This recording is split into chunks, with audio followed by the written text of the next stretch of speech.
Alright, time for the solutions to the green solve for the indicated variable worksheet. So on this one you have some equation and you need to get the selected variable all by itself on one side of the equation. That's what it means to solve for that variable.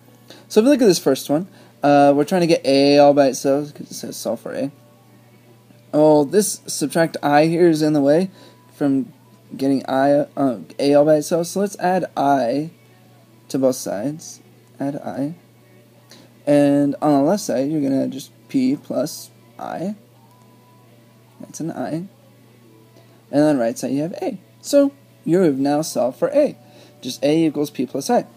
Whereas if we move down to 3, here, we need to get t all by itself. So that t there has got an 8 next to it, and then the plus s. Well, let's get rid of the s.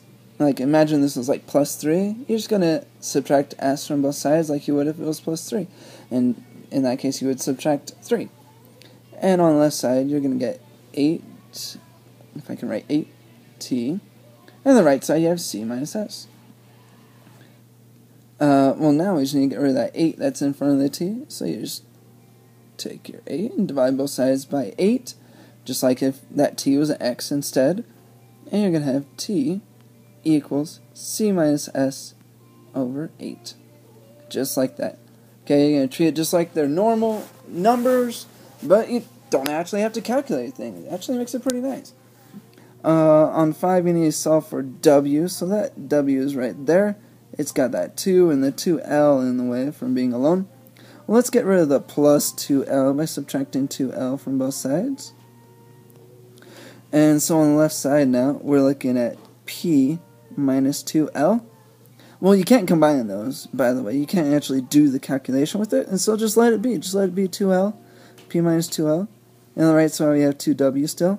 Let's get rid of that 2 by dividing both sides by 2. And so on the left side, we're going to have p minus 2l over 2. If I could redraw that subtraction line. There we go. And then the w is all by itself on the right side now. And we're good to go. W equals p minus 2l divided by 2. And that brings us to the next bit there on the right half of the top half. We need to solve for g. G is going to be right there. It's got the 2 and the f in the way.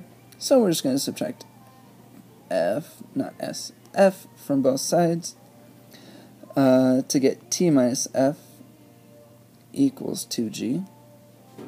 And we'll divide both sides by 2. And now we're looking at g equals t minus f divided by 2. And we're good to go. G is all solved all by itself. Let's move on to 4. We need to solve for b, and b is right there. Well, it's got two things right next to it. The 1/3 and the h. Well, these things, right, since they're right next to each other, that means times, times, times. It's just 1/3 times b times h. Well, if you want to undo times, just divide. So we're going to divide both sides by 1/3 h. You just divide by both at the same time to get like that. And now we're looking at v over 1/3 h equals b.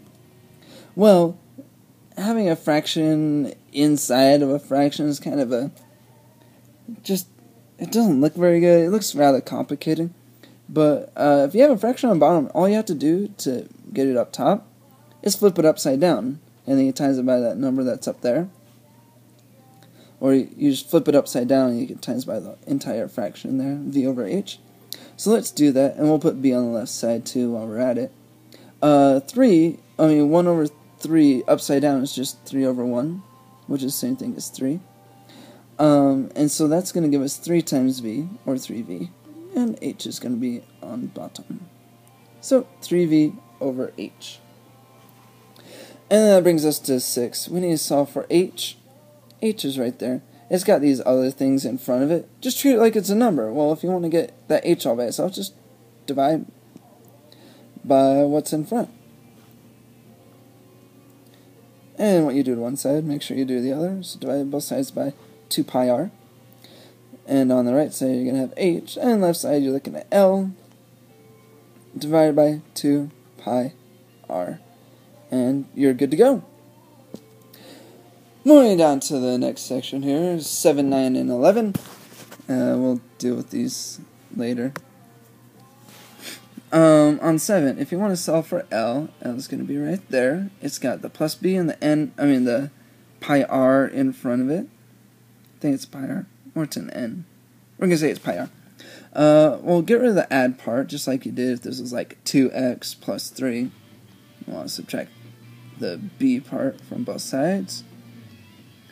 And so on the left side, you're looking at t minus b equals pi r l. And now you just have to get rid of the part that's in front of the l.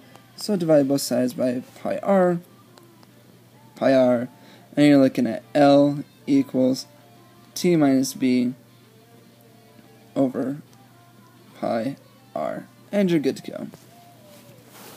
go. Moving on to 9, you have to solve for h, which is that bit right there. And we're just going to do it just like we did when we solved for b. Really, which one was that? Yeah, right here.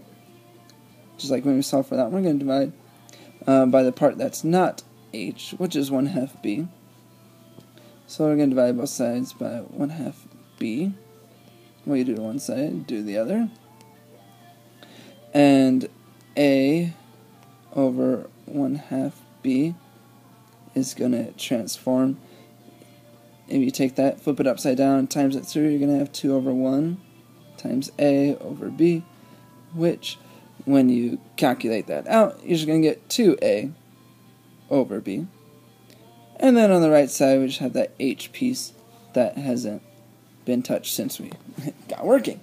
So that equals the h part here. And on 11, when you solve for b, b is just that little letter right there. Get rid of the h. And to do that, you just divide both sides by h and you're good to go. Really, it's just b equals a divided by h. Ta-da! And moving on to the right side. On this one, when you solve for v is down at the bottom here. Well, if you want to get something out of the bottom of a fraction, just times it on both sides. So we're going to times both sides by v.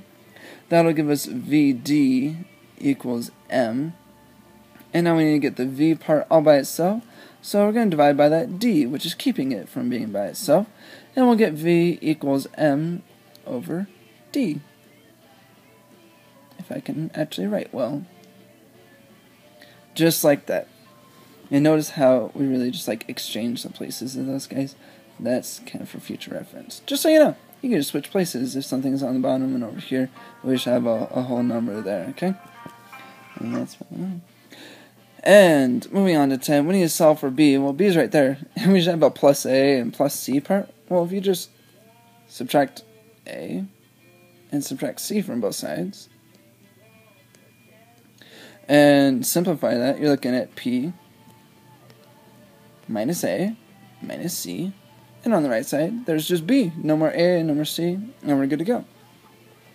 Moving on to 12, though, we need to... Wait, what the heck happened there? Apparently, I am missing the number. Anyway, I think it's 1/2. I'm going to say it's 1/2. Anyway, so we need to solve for h. And h is that letter right there. It's got two things next to it. So even though this piece has 2 things in it, but see how it's got the parenthesis part with it, around it?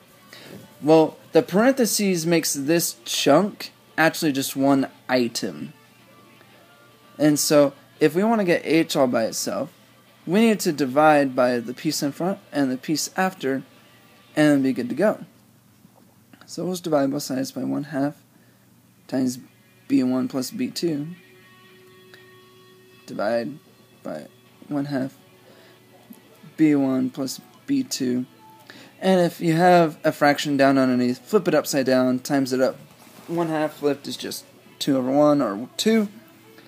And so when you do that, you're looking at, I'm going to put over here on the left side, you're looking at 2a over b1 plus b2. You can put it in parentheses still. But that equals h. And then we'll move on to our last 4 here. On 13, This is a formula for getting the degrees in Fahrenheit when you have the degrees in Celsius. Anyway, we're trying to solve for C. We're going to change it so we can get Celsius if we have Fahrenheit. Well, get rid of the subtract 32 part. And now we're looking at, I'm going to move over here to the left side. 9/5 C, that's a 9, equals F minus 32. 32. Well, now we want to get rid of this 9/5 chunk here. Well, you can divide both sides by 9/5, that's fine. Well, what that ends up doing, alright, 9/5, if you want to divide by 9/5, you have to flip it upside down to get 5/9, and then times. Well, let's just skip the whole division part, and we'll just times both sides by 5/9. Times by 5/9. And remember, if you're going to multiply a side by 5/9, you need to multiply the whole side. So not just the 32 part. And on the left side, we're going to get C. And that 5/9, we're going to put it up front, just so we know what's going on. 5/9. And then F minus 32. And we're going to leave it like that. We're not going to distribute the 5/9 at this point. We'll just let it be there. And that brings us to 15. We need to solve for pi, a little pi sign right there. Well, you need to get rid of the r squared if you want to do that. So just divide both sides by r squared. And on the right side we have pi. And then a over r squared. And you're good to go. And that brings us to 14. We're supposed to solve for b. So b's over here, all kind of already by himself. We just need to get rid of that guy right there. So let's just subtract 1/2 PL. Right? That's an entire term in one little blob there, and we'll do it to both sides, 1/2 PL. And if you simplify that, you're looking at t minus 1/2 PL. And on the right side, you just have b, not 5b. And that's it. It's really, you just subtract it out, even though it's like got a fraction. So whatever, man. The plus b is just there. And you just separate out the 1/2 PL. Pretty easy, just subtract it out. And getting down to 16, we need to solve for D1. Well, D1 is surrounded by this 1/2 and this D2 guy. Well, you're just going to treat it just like it was the 1/2 BH, or 1/3 PH. You just got to divide out by what else is there. The 1/2 and the D2, what you do to one side, do it to the other. And that fraction there, flip it upside down, times it up top. 1/2 flipped is going to be 2 over 1, or just 2. So we're going to get 2a, and my alarm goes off again and again. Divide here, let me put it up a little bit so it'll be a little bit easier. See, 2a over d2 equals d1. And we're going to go. And that's going to be it for this assignment.